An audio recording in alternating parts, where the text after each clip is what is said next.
Comme vous le savez, nous sommes à l'aube de la grande saison des concours de recrutement. Les concours du ministère de l'Intérieur, du ministère de la Santé, du ministère des Abous et des Affaires islamiques, ainsi que ceux de l'Office national des aéroports, des agences nationales et des collectivités territoriales. Tout le monde se prépare, et les opportunités sont nombreuses.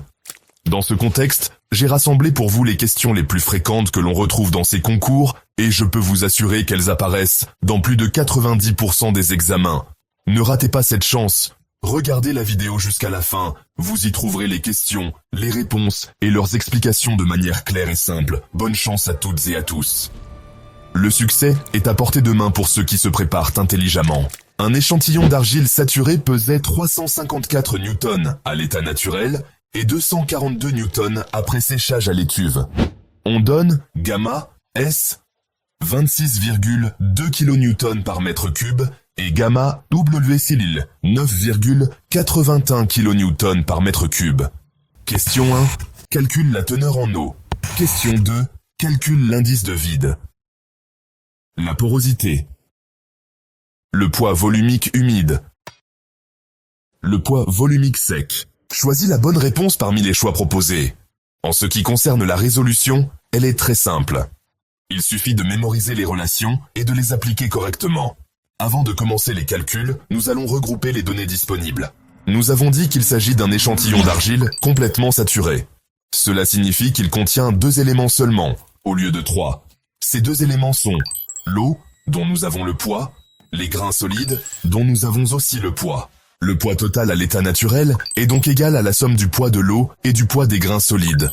La même logique s'applique au volume. Le volume de l'eau plus le volume des grains solides donne le volume total de l'échantillon. Dans un autre exercice, l'échantillon pourrait contenir 3 éléments, de l'eau, de l'air et des grains solides. Mais ici, comme l'échantillon est saturé, il ne contient pas d'air. Donc, le poids de l'air est égal à 0. Le poids de l'eau est égal à 354 avant séchage moins 242 après séchage, ce qui donne 112. Le poids des grains solides est 242. Maintenant, nous devons déterminer les volumes.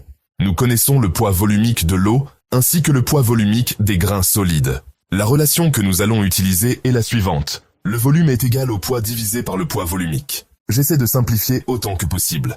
Étant donné que nous avons déjà les données, passons maintenant aux questions. Premièrement, calcul de la teneur en eau. La teneur en eau correspond à le poids de l'eau divisé par le poids des grains solides. Puis, on multiplie le résultat par 100 pour avoir un pourcentage. Application numérique. On divise 112 par 242. Puis on multiplie le résultat par 100.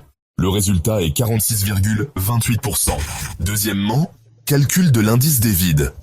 L'indice des vides correspond à le volume des vides divisé par le volume des grains solides. Dans notre cas, comme l'échantillon est saturé, cela signifie que le volume des vides est égal au volume de l'eau. Application numérique. On divise 11,42 par 9,24. Le résultat est 1,24. Troisièmement, calcul de la porosité. La porosité correspond à le volume des vides divisé par le volume total. Le volume total est égal à le volume des vides plus le volume des grains solides. Application numérique. On divise 11,42 par la somme de 11,42 et 9,24, ce qui donne 20,66. Donc, on fait 11,42 divisé par 20,66, ce qui donne environ 0,55, soit 55%. Question numéro 4. Calcul du poids volumique.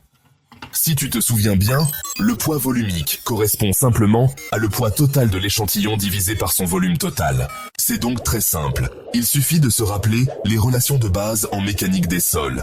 Faisons maintenant une application numérique, en faisant bien attention aux unités. Petit rappel. Pour convertir des newtons en kilonewtons, il faut diviser la valeur par 1000. On prend 354 newtons, que l'on divise par 20,66 multiplié par 10, exposant moins 3 mètres cubes. Le résultat est environ 17,13 kN par mètre cube.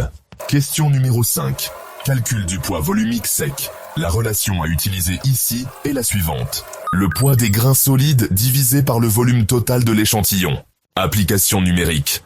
On prend 242 newtons, que l'on divise par 20,66 multiplié par 10, exposant moins 3 mètres cubes.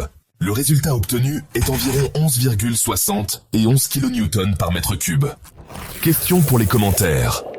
Dans un échantillon d'argile saturée, on dit qu'il contient seulement 2 phases. Lesquelles? Choisis la bonne réponse. Réponse A, phase solide et phase gazeuse.